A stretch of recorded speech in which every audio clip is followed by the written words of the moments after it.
Pika o'zi kim? U odammi yoki sichqon? Bir kuni Pika ismli bola bo'lgan ekan. U sho'xlik qilaverarkan, qochib ketar ekan, bir oyna sindirar ekan. Keyin u bir kuni yuribdi, keyin miyasiga kelib o'ylab qo'y, stop, hali ham 3 ga bo'lmadik. Tugadi. Bu bola oldin alkash bo'lgan. Qiz somsachi bo'lar ekan, qiz boyvachcha bo'ladi, qiz hekkelga tegib ketadi, Pika alien ekspert o'ynab qarzga kirib ketadi. Shu bilan video tugaydi. Mana preview, kanalga obuna bo'lib, like bosinglar.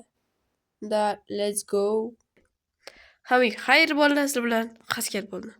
Bolalar, keyingi videolarda ko'rishguncha,